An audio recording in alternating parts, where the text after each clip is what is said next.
Bonjour à tous. On continue.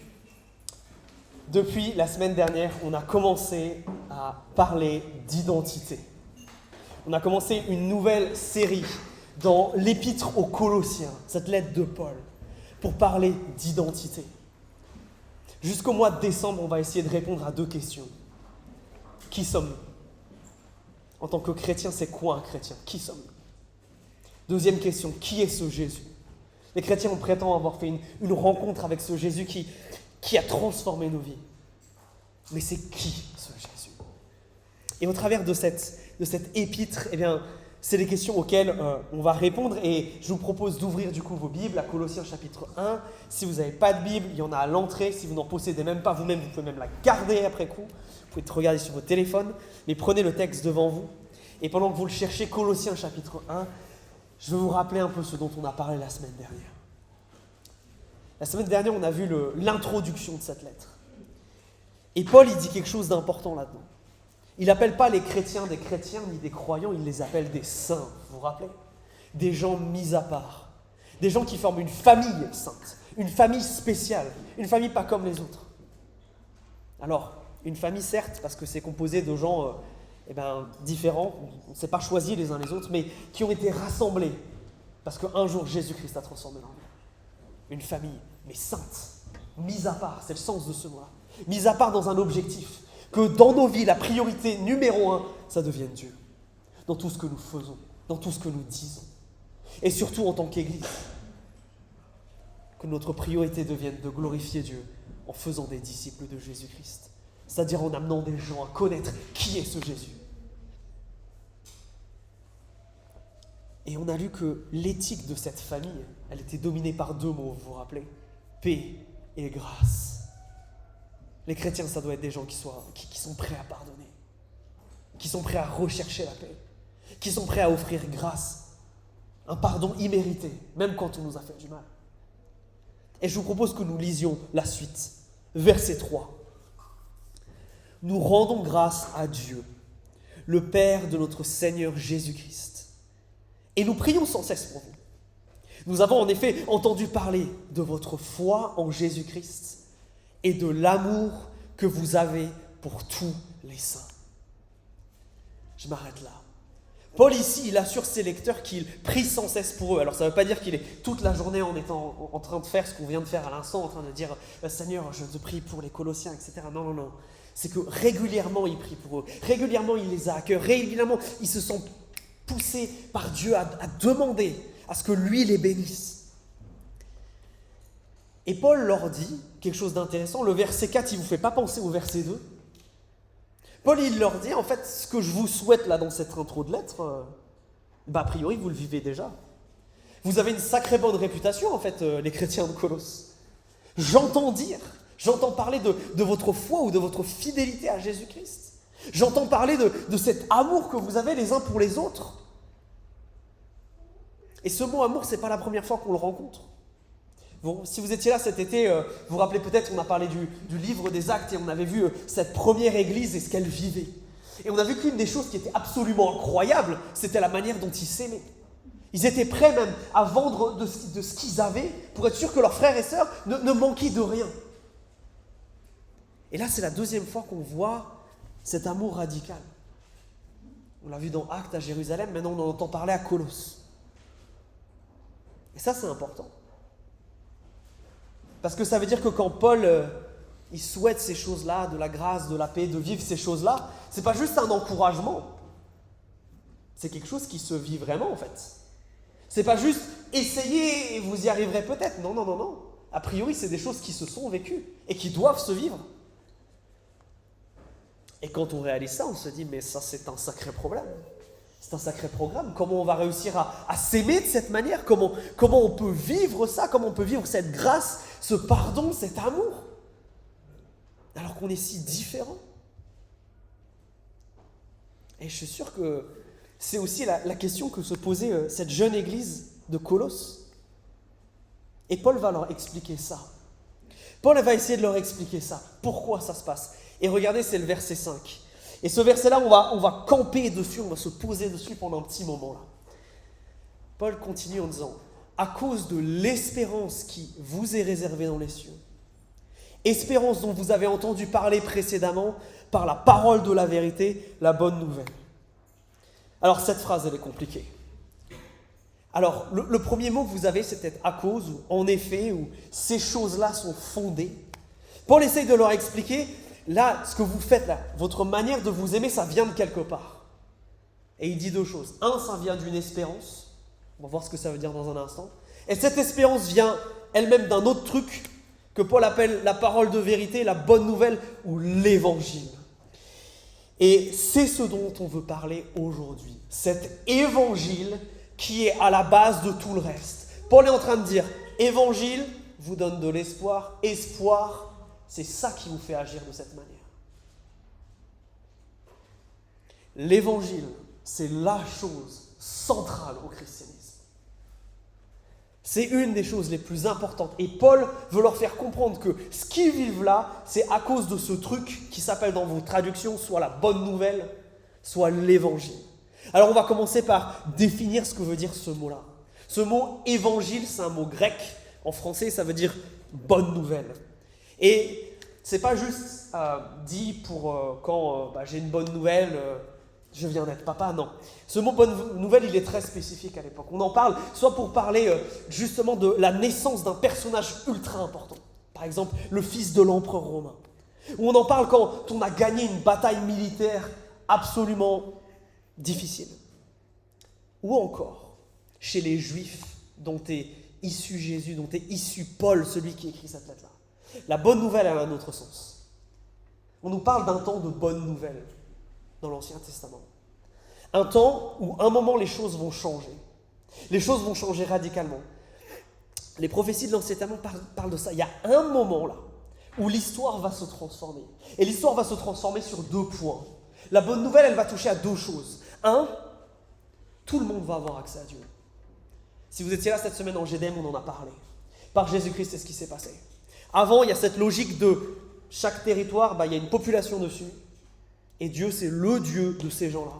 Et dans l'Ancien Testament, c'est ce qu'on voit. Dieu, c'est le Dieu des Juifs. Mais à partir de Jésus, ces barrières, ces frontières, elles éclatent. Et Dieu devient le Dieu de tout le monde. Deuxième chose, le problème du mal. On vit dans un monde qui est ravagé par le mal. Et l'Ancien Testament dit ça. Quand il y a la bonne nouvelle qui arrive, ce problème du mal-là, il commence à se résoudre. Il y a des choses qui commencent à changer. Et du coup, l'accomplissement de cette bonne nouvelle, ce que nous croyons, c'est que cette bonne nouvelle, c'est ce qui est arrivé avec Jésus. Et si je devais donner une définition très très simple de ce que c'est cette bonne nouvelle et cet évangile, définition qu'on va approfondir dans les semaines à venir, mais on peut résumer les choses comme ça. L'évangile, c'est la venue et c'est l'œuvre de Jésus. Tout ce qui concerne Jésus, là, c'est cette bonne nouvelle.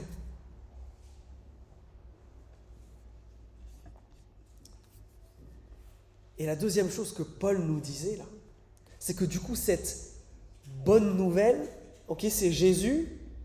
Et ça, c'est censé donner de l'espérance. Vous vous rappelez, c'est ce qui était marqué au tout début du verset 5. Que l'évangile, c'est un message qui donne de l'espérance,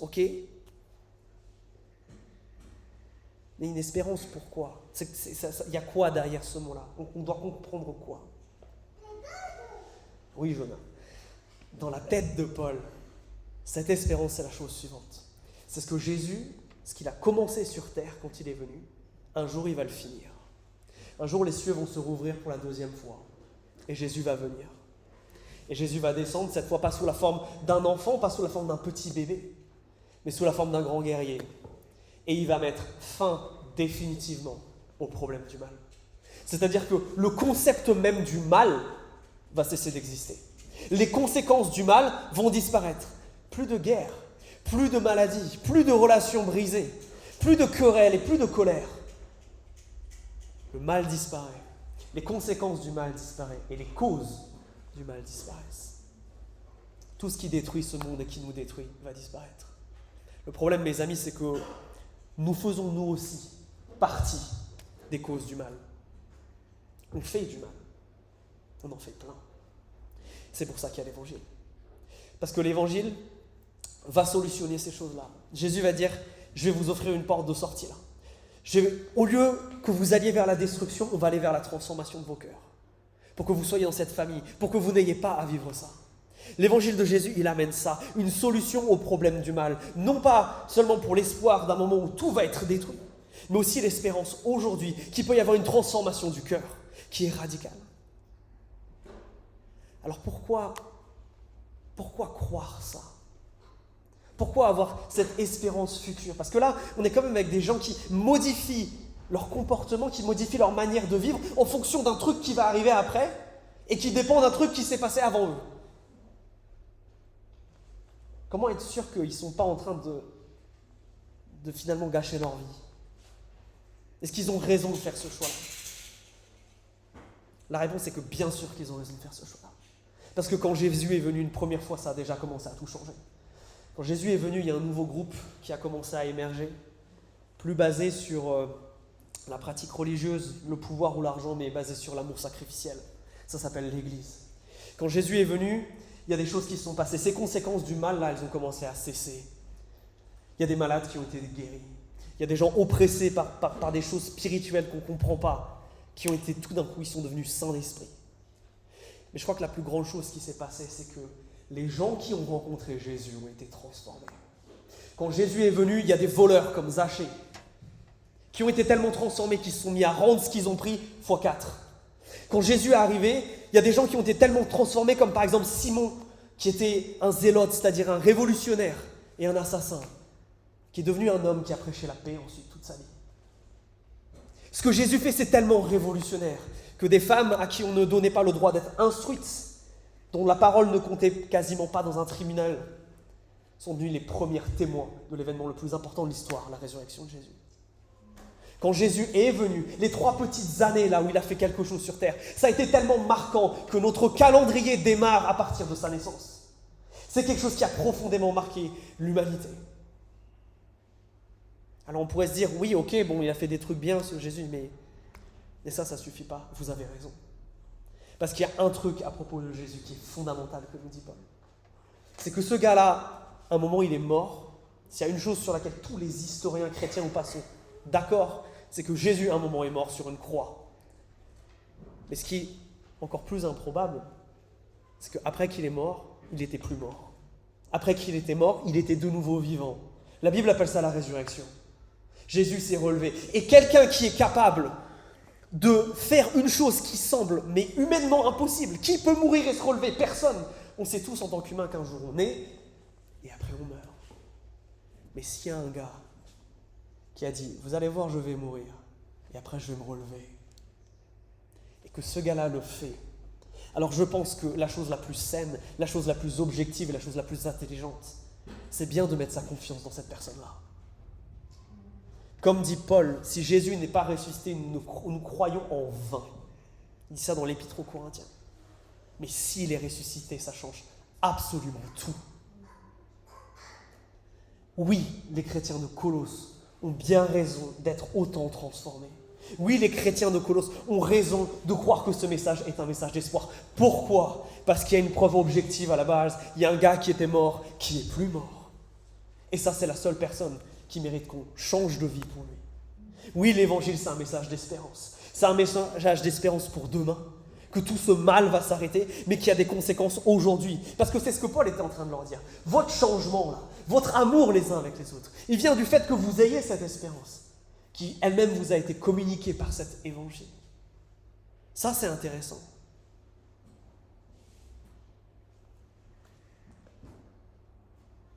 Leur manière de se comporter ne dépend pas de leurs circonstances présentes, ne dépend pas des autres, elle ne dépend pas de ce qui se passe, elle dépend de quoi?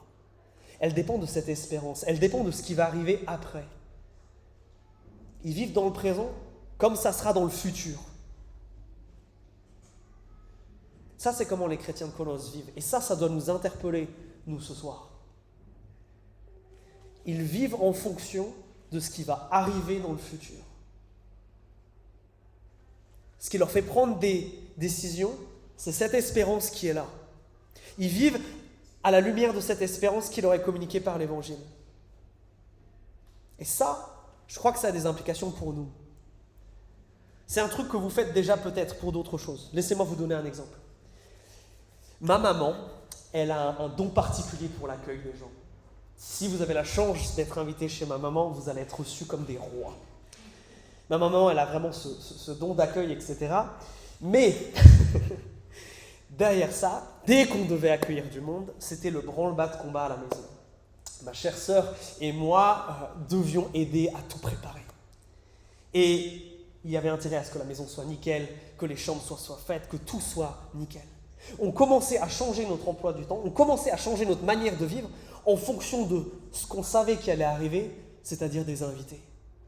Et c'était pas qu'un petit peu, parce que après, vu que la maison était propre, attention, on n'avait pas intérêt à la salir. On vivait à la lumière de ce qui allait arriver. C'est exactement ce qui se passe dans ce texte. C'est exactement ce que Paul est en train de leur dire.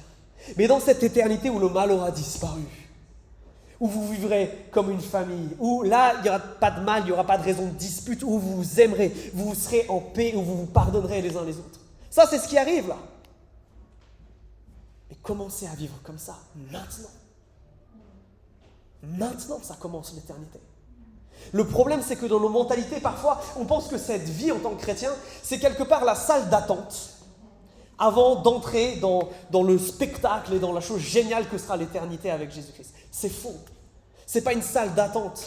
C'est plutôt une salle de gym où on apprend à courir, on apprend à se développer pour pouvoir justement ensuite courir un marathon. C'est une salle de sport, pas une salle d'attente. Et c'est pour ça. C'est parce que les chrétiens de Colosse connaissent cet évangile et vivent avec l'espérance de ce qui arrive que Paul dit, bah oui, effectivement, vous avez cette réputation d'être des gens solides dans leur foi, dont la foi ne chavire pas. C'est pas dès qu'il y a un petit problème que tout se remet en question, non. C'est bien à cause de ça que vous avez cette capacité à vous aimer vraiment. Alors la question c'est, qu'est-ce qu'il en est de nous là? Qu'est-ce qu'il en est de nous? Est-ce que tu connais déjà cet évangile? Est-ce que tu as compris de quoi on parle? Ou alors peut-être que c'est encore flou, etc. C'est pas grave, on va te l'expliquer. Viens cette semaine en groupe de maison. On va parler de ça. Peut-être que tu es chrétien et tu te dis, mais en fait, moi, je ne réfléchis pas comme ça. Je n'oriente pas ma vie et surtout mes relations avec les autres en fonction de ce qui arrive. Si c'est une certitude, si je crois vraiment ce que Jésus nous dit, que cette éternité arrive, je serai dans la présence de Dieu où le mal n'existera plus. Est-ce que je commence à vivre ces choses-là? Est-ce que ma vie, là, en ce moment, c'est cette salle de sport qui me prépare à l'éternité? Ou alors je m'avachis sur le sofa de mon confort? Mais la question, c'est que on ne sait pas quand Jésus va revenir, quand justement cette espérance va être accomplie, mais elle va arriver à un moment. Le texte nous dit qu'elle est dans les cieux. Je ne sais pas si vous avez noté ce détail-là. C'est une manière pour Paul de dire, dans votre langue française, là, le mot espoir, on ne sait pas si ça va arriver ou si ça ne va pas arriver. Chez nous, ce mot, il est ambigu. Paul nous dit, cette espérance, elle est dans les cieux. C'est un truc certain, ça arrive. Ça ne dépend pas de ce qui se passe sur terre, ça va arriver. Le truc, c'est qu'on ne sait pas quand. Mais la question que j'ai pour nous, c'est si à la fin de ce temps de culte d'aujourd'hui, là, Jésus revient. Comment est-ce qu'il nous trouve? Est-ce que Jésus pourra dire de nous la même chose que Paul dit de l'église de Colosse? Des gens qui sont fidèles à Christ et des gens qui s'aiment. Des gens qui s'aiment. La semaine dernière, on a parlé de paix, on a parlé de pardon. Et vous savez, l'avantage quand on est dans ma position, c'est que je vois tous vos visages et je vois tous vos yeux. Et j'ai bien vu que quand on a parlé de ça, de fait que pour nous, les chrétiens, pardonner et se réconcilier, faire la paix, c'est pas une option, c'est un commandement. Dieu a fait la paix avec nous. Nous devons, nous aussi, faire la paix avec les autres. Et j'ai bien vu, et je me suis senti avec vous sur ce coup-là. De ça nous met mal à l'aise. J'ai bien vu sur nos visages ce qui s'est passé. La question, c'est est-ce que cette semaine-là, entre ces 2 dimanches, il s'est passé quelque chose? Est-ce que ce que Dieu nous a montré là, et là, il n'y a peut-être pas de réconciliation ici, et là, il n'y a peut-être pas de pardon, est-ce qu'on en a fait quelque chose de ça? Est-ce qu'on allait se réconcilier? Mes amis, vivons déjà au sein juste de notre petite famille ces réalités célestes qui arrivent. Alors l'évangile, c'est un message.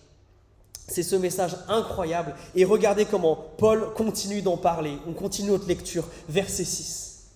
Cette bonne nouvelle, elle est parvenue chez vous, tout comme elle porte du fruit et croît dans le monde entier.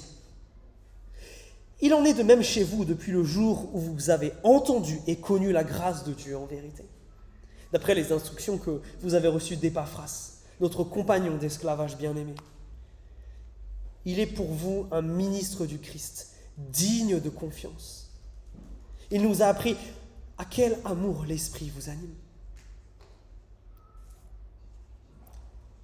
Ce que Paul est en train de leur dire, c'est que ce qu'ils vivent là, ce n'est pas du tout l'exception, mais c'est la règle. Non, ce qui se passe à Colosse, il le voit arriver dans le monde entier. Alors dans le monde entier, à l'époque, c'est le monde de la Méditerranée, mais ce qu'il observe dans cette église, ce qu'il dit là, c'est quelque chose qu'il voit partout. Pourquoi ? Parce que ce changement, cette bonne nouvelle, cette transformation qu'elle apporte dans les cœurs et dans les relations, c'est quelque chose d'absolument inarrêtable. C'est quelque chose qui dépasse les murs de la petite ville de Colosse. C'est quelque chose qui dépasse les petits murs de cette église-là.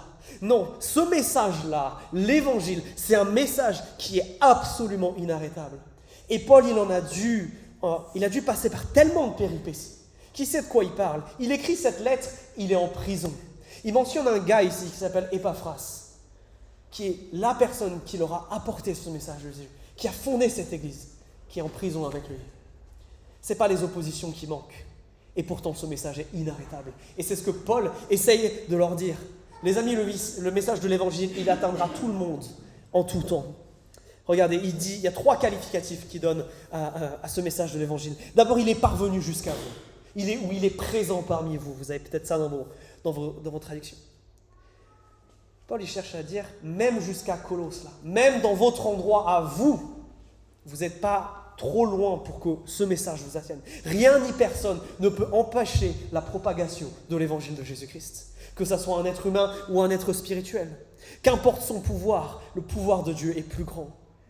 Et le christianisme existe encore aujourd'hui plus que ça. Il s'est développé plus que jamais. Alors bien des êtres spirituels et des systèmes politiques ont essayé de réprimer l'évangile. Mais ce qu'il y a d'intéressant, c'est qu'à chaque fois qu'ils ont essayé, ça a produit l'effet inverse. La Chine de Mao a décrété que christianisme égale peine de mort. La Chine n'a jamais connu un aussi grand réveil. L'Iran, en ce moment même, connaît une vague de conversion au christianisme jamais espérée et jamais vue. Parce que même la charia, même les barrières, rien ne peut arrêter l'évangile de Jésus-Christ. Deuxième chose, il dit que cet évangile, il croît, du verbe croître, il grandit. C'est-à-dire que c'est pas, il arrive à un endroit, il y a quelques convertis, puis ça passe à la suite. Non, quand l'évangile atteint un endroit, il grandit et il grandit et il grandit. Le christianisme est toujours la religion qui grandit le plus vite. Alors peut-être que vous avez entendu dire que c'est l'islam, mais parce que la raison est différente. Nous croyons que nous ne naissons pas chrétiens, c'est un choix, on le devient. C'est toujours la religion qui amène le plus de gens à se convertir.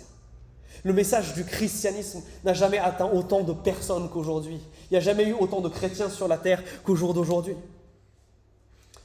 Le CNEF, peut-être que vous connaissez cet acronyme, qui est le Conseil national des évangéliques de France, qui nous représente au niveau de l'État, a sorti un rapport il y a quelques années, qui nous dit que dans notre pays, qui n'est clairement pas le pays le plus chrétien du monde, une église s'implante tous les 10 jours.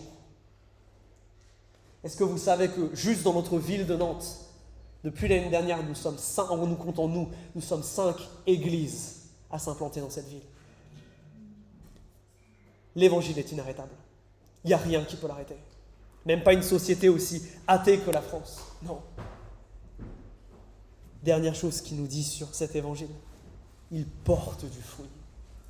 Quand l'évangile passe quelque part, c'est la même chose que ce qu'on lit justement dans les évangiles, les récits qui parlent de la vie de Jésus, Matthieu, Marc, Luc et Jean.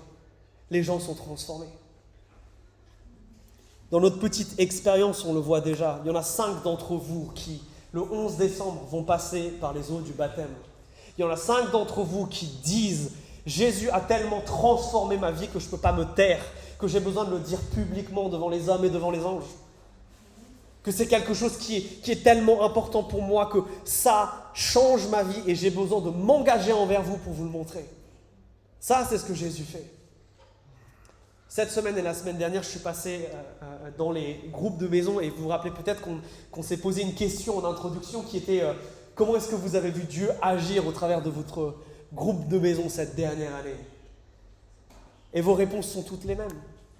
J'ai trouvé une communauté, je vis ma foi, je grandis. Certains d'entre vous nous ont fait part de guérison, d'autres de victoire contre le péché. Quand l'évangile arrive, il agit. Pourquoi? Parce qu'il y a un Dieu inarrêtable qui est aux commandes. Ce message de la bonne nouvelle, il ne s'arrêtera pas. Mais, comment on jongle avec l'idée que je suis en train de vous peindre une image de l'évangile absolument extraordinaire? La réalité de la France, c'est qu'on est le 3e pays le plus athée au monde. Comment on réconcilie tout ça?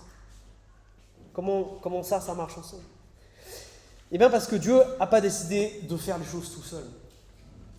Il a décidé de nous impliquer. Parce que l'évangile, c'est un message qui doit se proclamer, où Dieu veut nous utiliser, où Dieu ne fait pas les choses, où il écrit les choses en grand dans le ciel, et c'est fini. Non. Il décide de nous utiliser, nous, et il respecte notre libre arbitre. Et ces deux choses font qu'il y ait une forme de limitation à ça. Et regardez la fin du verset 6. Quand ça s'est passé, cette transformation-là, quand les choses ont commencé à bouger à Colosse, quand ils ont entendu et quand ils ont connu la grâce, quand ils ont entendu et connu la grâce, ça veut dire deux choses. Ça veut dire que, il y a notre responsabilité de parler pour que les gens entendent. C'est ça que Paul ensuite nous parle de ce gars-là au verset 7 et 8 de Épaphras. Épaphras, il a compris que ce message-là, il est tellement important qu'il allait consacrer sa vie à le dire et ça l'a même amené en prison. Mais Épaphras, il est prêt à faire ça parce que ce message, il porte vraiment du fruit. Ce message-là qu'est l'évangile, il transforme vraiment des vies. Ce message, il doit être entendu. Et ça veut dire, mes amis, que nous devons parler, que nous devons le proclamer. Et je vais attirer sur votre regard sur une chose. Qu'est-ce qui doit être entendu? Là, on nous dit la grâce, on nous parle de la grâce de Dieu en vérité. Entre guillemets, c'est un synonyme de l'évangile ici. On ne nous dit pas ton témoignage personnel. Pourquoi je vous raconte ça? Parce que si vous êtes chrétien depuis un certain nombre d'années, vous avez entendu dire que pour parler de Jésus, il faut arriver à parler de ce que toi tu as vécu avec lui. C'est une bonne chose en soi. C'est pas mauvais fondamentalement. Mais ça, c'est pas proclamer l'évangile. Ça, c'est raconter ta vie. Et c'est te mettre toi à la place du héros, pas Jésus. Je crois qu'un des grands problèmes, il est là. Déjà, c'est compliqué de parler de Dieu dans une société à qui l'idée de Dieu même, ça fait presque rire les gens. Mais si en plus, derrière, on arrive en racontant seulement nos petites vies, sans donner les mots qui, eux, ont le pouvoir de tout transformer, alors c'est normal qu'il ne se passe pas grand-chose. Alors c'est normal qu'on commence à être un petit peu découragé. C'est normal qu'on commence à avoir un petit peu peur. Parce que ce qui donne la vie, c'est cet évangile. C'est savoir qui est ce Jésus. Alors, l'évangile, justement, comment le communiquer? Eh bien, méthode très simple avec 4 points. Comment est-ce que je peux parler de Jésus? 4 choses. 1, nous sommes aimés de Dieu. Il y a un Dieu qui existe et qui nous aime radicalement. Est-ce que vous vous rendez compte à quel point c'est fou ça? On se sent bien souvent seul dans cet univers. Pourtant, il y a quelqu'un qui nous aime. Et il nous aime radicalement. Le problème, c'est que toi et moi, nous péchons contre Dieu. C'est-à-dire que nous faisons le mal. Dieu est un Dieu bon. Et le mal ne peut pas rester avec le bon. C'est comme l'huile et l'eau, ça se sépare. Et ce péché-là, ce mal que toi et moi nous faisons, il nous sépare de Dieu. Et c'est un énorme problème pour Dieu. Parce qu'on vient de te le dire, Dieu nous aime. Et quand tu aimes quelqu'un et qu'il y a quelque chose qui te sépare de cette personne, c'est une des choses les plus douloureuses qui existent. Alors qu'est-ce que fait Dieu? Dieu n'en reste pas là. Tu pèches et tu fais le mal. Ce péché t'amène à la mort. Mais Dieu ne veut pas ça pour toi. Alors il envoie Jésus pour mourir sur une croix. Pour que justement cette séparation puisse cesser. Que cette croix, elle vienne combler le fossé qu'a créé le péché et créer un pont entre toi et Dieu. C'est ce que nous avons vu en GDM cette semaine, que nous avons ce libre accès à Dieu en tout temps. C'est absolument incroyable.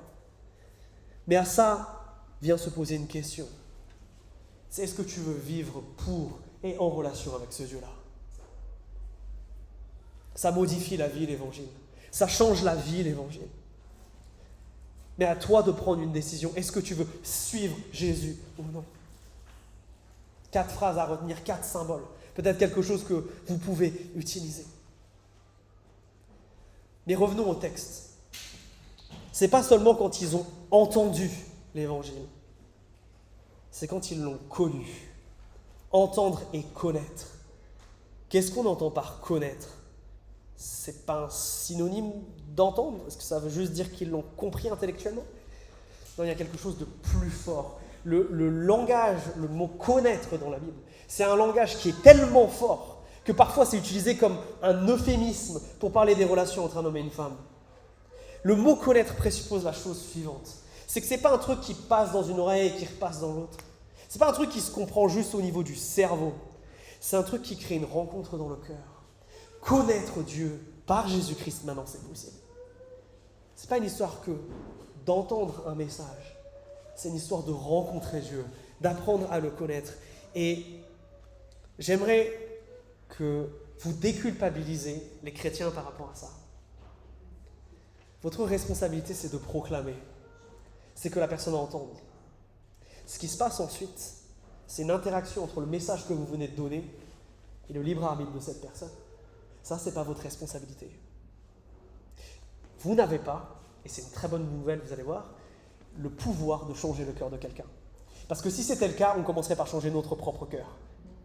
Et on sait combien on aimerait ça, mais combien c'est compliqué. Combien on a besoin de Dieu pour ça. Imaginez donc les autres. Votre responsabilité, c'est que ces mots-là, cet amour de Dieu manifesté en Jésus-Christ, chaque homme, chaque femme et chaque enfant de cette planète, et particulièrement de notre ville de Nantes, en entendent parler. Le résultat du message sur le cœur de la personne, c'est plus votre affaire. Ne vous culpabilisez pas avec ça. Parce que la seule chose que ça va faire, c'est que ça va vous donner pas envie de le dire, ce message. Ça va vous retenir. Et ça va empêcher justement cette puissance de Dieu de se manifester. Alors mes amis, si cet évangile, il a le pouvoir de faire ce qu'il est capable de faire, si c'est Dieu qui change les cœurs et si ce n'est pas nous, si notre seule responsabilité, c'est d'ouvrir la bouche.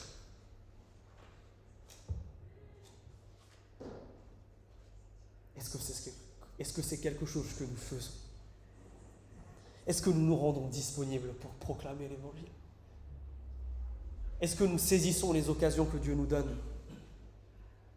Parce que Dieu va nous les donner. Soyons très clairs là-dessus. Si Dieu, c'est son objectif, il va vous mettre, préparez-vous, dans des situations où vous aurez à dire ces mots-là. Et quand ça arrive, qu'est-ce que vous faites? Est-ce que vous appelez Dieu à l'aide? Vous dites, Seigneur, ça me fait peur, ça me terrifie, c'est dur, je ne sais pas quoi faire, mais toi, viens, parle par ma bouche. Utilise-moi, je veux dire ces mots-là. Je ne sais peut-être pas bien comment les exprimer, mais je veux les dire. Parce que c'est au travers d'eux qu'il peut se passer quelque chose dans le cœur de cette personne. Est-ce que c'est ça notre attitude? Ou alors c'est plutôt l'attitude de même pas regarder autour de nous si ces occasions se présentent? Est-ce que notre attitude, c'est pas plutôt parfois d'avoir tellement peur qu'on ne prie même plus pour ça? Mes amis, rendons-nous disponibles pour communiquer le message qui peut transformer des vies.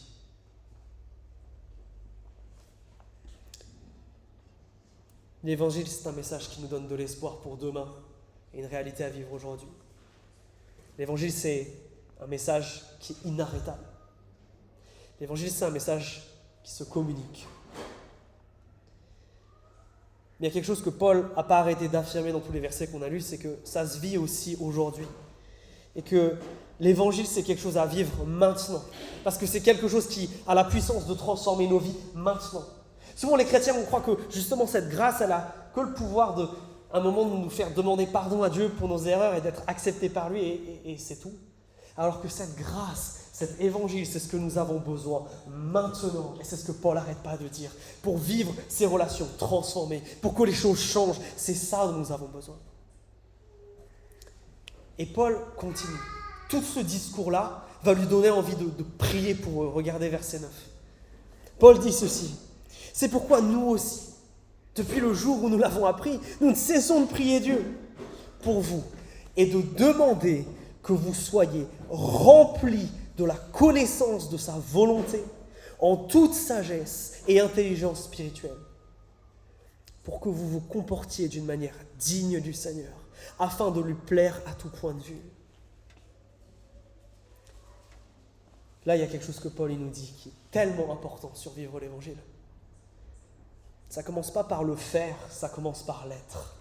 Ça commence par être et apprendre à connaître Dieu. Et après, ça se répercute en actes. Parce que sans l'un, l'autre ne vient pas. Sans connaissance de Dieu, je ne sais pas comment agir. Laissez-moi vous donner une illustration de ça. Vous savez, mon métier, c'est d'être pasteur, donc mon métier, c'est d'étudier la Bible. Je passe mon temps à faire ça. Et entre autres, les choses qu'on étudie en GDM, et il y a un des GDM, et je ne nommerai pas cette personne, où il y a quelqu'un qui m'épate en permanence. Parce que cette personne, elle n'a pas eu l'opportunité, comme moi, de faire des années d'études de théologie, de se bourrer le crâne avec du grec et de l'hébreu. Mais pourtant, cette personne, de manière extrêmement naturelle, Dieu lui parle et elle comprend des choses dans le texte où moi, il m'a fallu des heures d'études où je suis passé par 3 langages pour comprendre ce que ça voulait dire. Et c'est quelque chose que je ne comprenais pas. Je me suis dit, Seigneur, il y a quoi avec cette personne? Il y a des choses particulières. Et cette personne a dit la chose suivante. Il dit, tu sais, moi, je ne connais pas grand-chose, mais je connais le cœur de Dieu. Ça m'a marqué sur le coup. Mais c'est en lisant ce texte que j'ai compris la puissance de ce que cette personne voulait dire. C'est qu'en connaissant le cœur de Dieu que tout le reste va découler. C'est que quand nous aurons cette connaissance de la volonté et de qui est Dieu, que les actes suivront. Le problème, c'est qu'on cherche souvent à faire l'inverse. On cherche à se dire, je vais me comporter bien. Et du coup, Dieu va m'accepter dans sa présence. Du coup, je vais aller à l'église. Du coup, je vais prier. Du coup, je vais aller vers Dieu. On fait exactement le mouvement inverse. C'est en essayant d'apprendre à connaître Dieu que tout le reste découle de ça.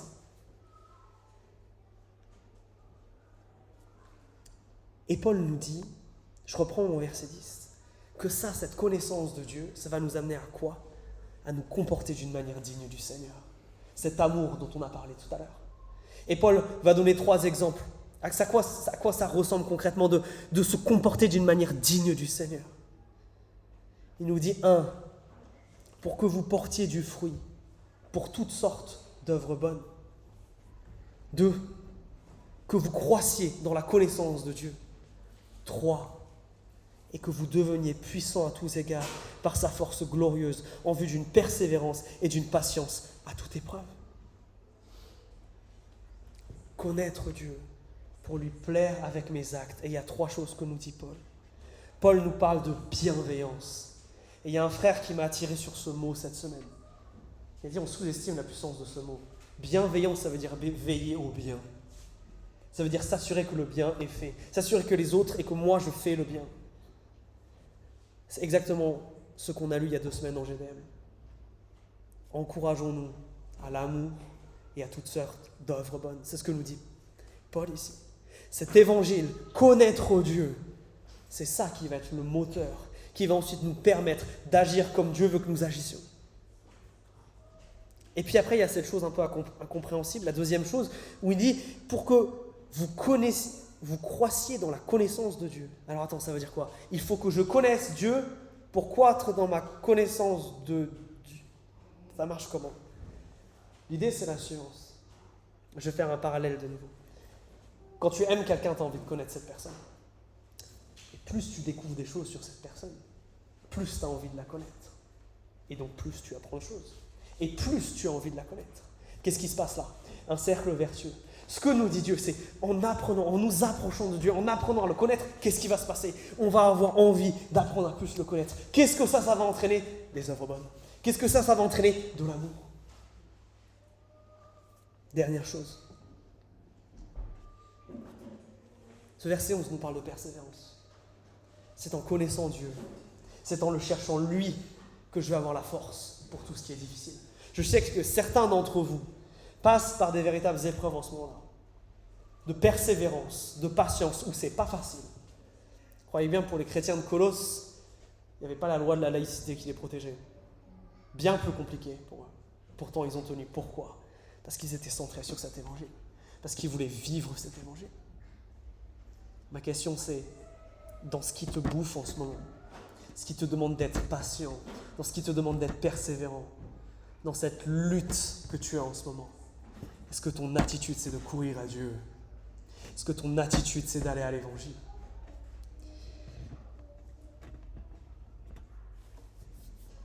L'évangile, c'est essentiel. Ce message de qui est Jésus, ce que Jésus a fait sur cette terre, c'est ça qui transforme tout. C'est un message d'espérance pour le futur. C'est un message que rien ni personne ne pourra arrêter et qui atteindra les quatre coins de ce monde. C'est un message que nous avons la responsabilité de communiquer. Et enfin, c'est un message qui se vit.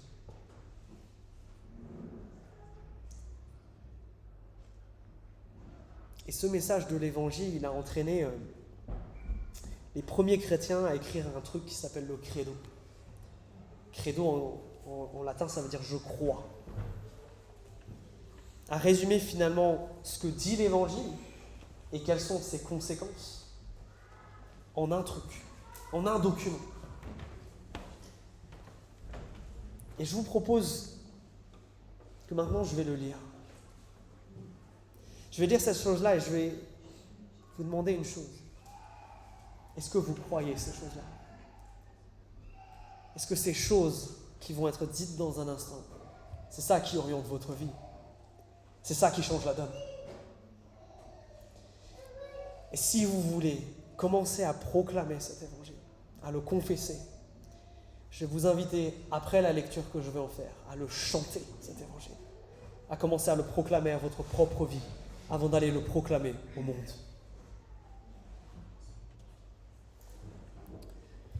Je crois en un seul Dieu, le Père Tout-Puissant,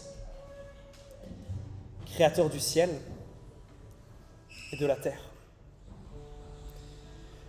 Je crois en Jésus-Christ, son Fils unique, notre Seigneur.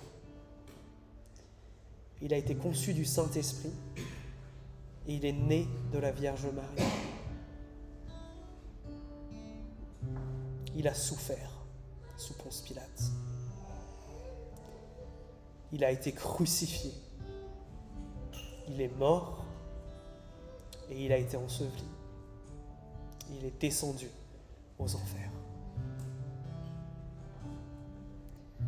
Le troisième jour, il est ressuscité des morts. Il est monté au ciel. Il est assis à la droite de Dieu, le Père Tout-Puissant, d'où il viendra pour juger les vivants et les morts.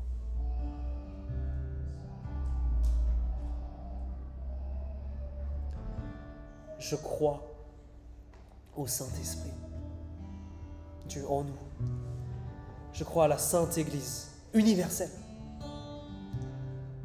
à la communion des saints, à la rémission des péchés, à la résurrection de la chair et à la vie éternelle. Si c'est ta confession, je t'invite maintenant à le chanter, à proclamer ce que tu crois.